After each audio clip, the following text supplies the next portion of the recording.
Olá, seja bem-vindo ao módulo 2 da disciplina de Patologia Geral. Eu sou o professor Diógenes e vamos continuar o nosso estudo, ok? Nesse módulo 2, nós vamos falar sobre as alterações, tá? Do interstício celular, da maneira que ele sofre cicatrização e quando ocorre pigmentações, ok? O que a gente já observou, certo? É que quando eu tenho uma fase lá degenerativa, eu tenho um acúmulo, ok, de substâncias dentro do meu ambiente celular, ok? Então agora a gente vai estudar aqui o que acontece no interstício, tá? Em termos de lesão, vamos observar como ocorre o processo de cicatrização e vamos também observar a questão da pigmentação quando ela ocorre, ok? O que vocês, dentro do meu roteiro aqui, precisam observar? O interstício, na realidade, que também é chamado de MEC, que é o quê? Matriz extracelular, é, digamos assim, uma região e uma rede complexa que preenche os espaços entre as células, tá? Então, quando eu falo da parte degenerativa, igual eu falei, eu estou falando da parte interna. E agora a gente vai falar da parte o quê? Da parte externa, que o que está limitando é a membrana plasmática, lá como meu mosaico fluido, a questão de ser uma parede, vamos colocar assim, altamente seletiva e que ajuda a regular todo o metabolismo e todas as atividades da célula. Então a gente precisa entender o MEC, que é essa matriz extracelular, para conseguir compreender o que ocorre, ok? Entre o espaço externo e o espaço interno. Isso é visto em biologia celular, os sistemas de transporte, isso é visto em bioquímica, para a gente conseguir observar quando tem alteração, o que vai acontecer ou que vai começar a ser desencadeado a partir desse local, desse espaço. Então, o que a gente tem que entender? É uma rede complexa, como eu já falei, que preenche o espaço entre as células, ok? E aí é composto por 3 grupos principais de macromoléculas, que é isso que eu me interesso em que vocês foquem, porque a gente depois vai falar de o quê? De cicatrização e pigmentação. Tá? Quem são esses componentes? São proteínas fibrosas, aí a gente fala de colágeno e elastina, de proteínas de aderência, aí eu falo daquelas que fazem a conexão entre uma célula e outra, e daquelas que são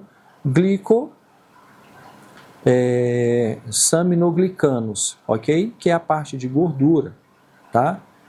Tudo isso daí vai me dar, essencialmente, resistência, vai me dar elasticidade e vai me dar lubrificação dos tecidos, ok? Essa composição dessas macromoléculas dentro da matriz extracelular, ok? O que pode ocorrer em um processo patológico? Eu posso ter, por exemplo, alteração das fibras. Quem são as fibras? São aquelas proteínas fibrosas que a gente chama de colágeno e elastina. Quando eu tenho, então, qualquer tipo de, digamos assim, alteração, aí eu vou ter alguns problemas. Então, a fibra colágena pode sofrer alterações genéticas ou adquiridas. A gente precisa levar isso em consideração. Quando eu tenho isso acontecendo, eu posso ter uma hidroxilação que ela é deficiente do colágeno e aí me traz uma fragilidade nessas estruturas, ok? Causa, por exemplo, lesão óssea, ok? Porque acaba inibindo a ação enzimática. Me causa aí, se for levar isso em consideração, com essa lesão óssea, o que eu chamo de latirismo, ok? E quando eu falo da fibra elástica, ela pode afetar ou pode ser afetada por síndromes principalmente congênitas ou por alguns fatores externos específicos. Então aí no texto está falando sobre isso e eu preciso que você dê uma lida e aprofunde, ok?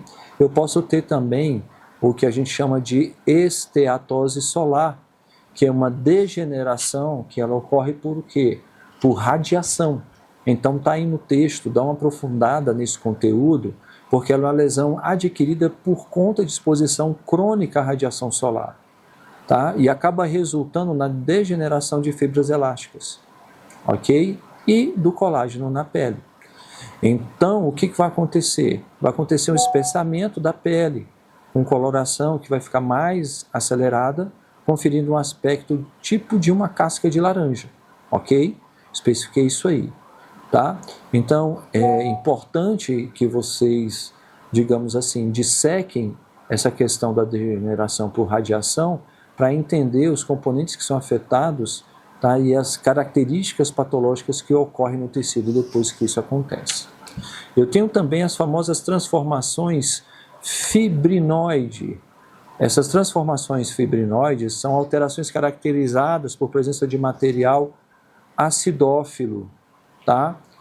Com aspecto de rede, tá bom? Esse material é uma mistura de fragmentos de fibra de colágeno e fibras delas que são parcialmente degradadas. E aí eu tenho elas ocorrendo por conta de doenças que são imunocomplexas, por hipertensão arterial, ok? Por úlcera peptídicas. Então também é um assunto que você tem que prestar atenção na hora que você estiver estudando, ok? Existe, dentro de todo esse espaço aí, do que a gente fala de interstício, tá?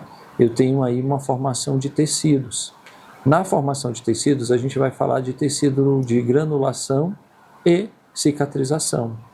O que a gente tem sobre o processo de cicatrização é que ele substitui o tecido que está lesado por um outro que é o quê? Renovado. Então, o tecido de granulação é um tecido temporário. Ele é um tecido frouxo que preenche uma ferida em dias, ok? Sua principal característica é uma proliferação intensa, ok? De angiogênicos. E aí eu tenho, por conta disso, formação de novo na região de vários o quê? De vários capilares, ok? Nesse processo, o tecido de granulação, ele é extremamente rico em fibroblastos e fibras colágenas finas. Com isso, ele se torna essencial, tá? Para a questão de renovação tecidual. Beleza, pessoas? Outra coisa que está aí no módulo e que eu quero muito que você preste atenção é a questão da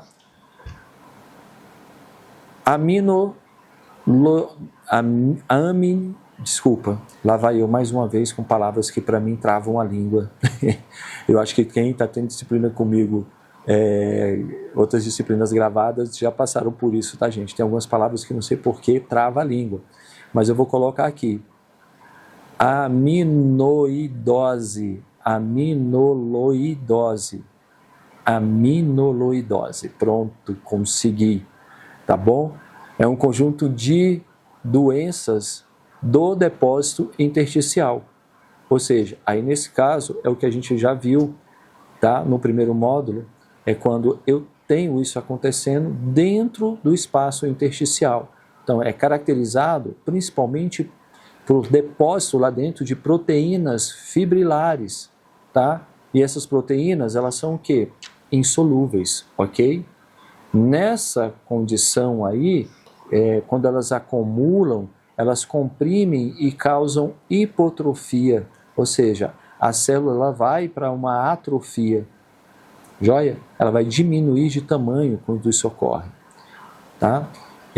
Geralmente, o que a gente observa nesse tipo de situação é que se busca sempre um diagnóstico, tá bom? Para poder compreender o que está acontecendo. Joia? Quando eu falo das repercussões e dos tipos, tá? De amiloidose, eu preciso caracterizar que elas causam compressão e disfunção em órgãos, ok? Vou dar um exemplo para você. Quando eu falo disso ocorrendo com um rim, eu tenho ali digamos assim, um aumento da proteinúria, tá? E por conta desse aumento, tá, de proteinúria, pode desencadear aí repercussões cardíacas, levando inclusive o coração a uma insuficiência cardíaca, tá? Ela é classificada, por exemplo, pela localização, se ela é sistêmica, se ela é primária ou se ela é o quê? Secundária, beleza? Quando ela é sistêmica, afeta muitos órgãos. Quando ela é primária, é sem causa conhecida. Quando ela é secundária, associada a outra doença. Mas nesse caso aqui, a gente precisa também levar em consideração a localização, ok? Existe também ela com relação à localização. Ou seja, pode estar ocorrendo no fígado, pode estar ocorrendo no baço, pode estar ocorrendo no rim, ok? Quando a gente vai para o processo de cicatrização, que é um processo de regeneração, de reconstrução, existe sempre ali, digamos assim, o risco de criar o que a gente chama de o quê? De queloide. Queloide é uma cicatriz que fica o quê? Bem espessa, ela fica elevada e com um crescimento que é o quê? Contínuo, ok? A principal característica é a extensão lateral dela, que ultrapassa a parte inicial e às vezes e muito da própria margem do quê? Da lesão que aquele paciente sofreu, ok? Ocorre então uma produção ou uma hiperprodução, no caso, né, de fibras colágenas, tá? De fibroblastos, e isso desequilibra. Quando eu tenho esse desequilíbrio, acabo tendo, digamos assim, uma regeneração espontânea, mas que possui uma taxa alta de recidiva. Por quê? Porque muita gente acaba procurando, digamos assim, a remoção cirúrgica. Então, dê uma olhadinha especificamente nessa questão do colágeno, entenda um pouquinho essa questão desse crescimento contínuo por conta dele, de que maneira se dá esse start, ok? Dá uma olhada nisso daí. Outra coisa que é interessante a gente ver é a questão da pigmentação exógena. E eu tenho aqui dois fatores que eu levo em consideração por conta desse tipo de pigmentação, que é o ferro e o próprio processo de o quê? De envelhecimento. Então, pigmentos são substâncias que a gente sabe que são coloridas, tá? E elas são classificadas em endógenas, que elas são o quê? Sintetizadas, ou exógenas, que elas são o quê? Externas. Então eu tenho isso acontecendo, sendo produzido pelo próprio organismo, que são as endógenas, mas eu tenho aquelas também que vêm de produção o quê? Externas, ok, pessoas? Tá? Então eu quero que vocês observem muito essa questão relacionada a essa pigmentação endógena. Por quê? Porque é importante a gente entender que esse acúmulo aí, tá? Dentro da estrutura de pigmentação, leva então ao que chama de atrofia parda em órgãos, principalmente em órgãos como o coração. Então a gente precisa ficar o quê? Atento, ok?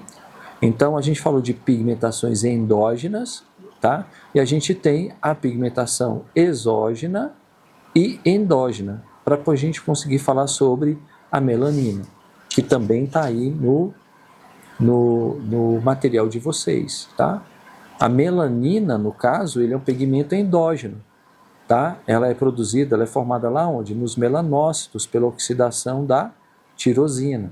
Então é isso que acontece. Tem que lembrar do que, gente? Lá de bioquímica, ok?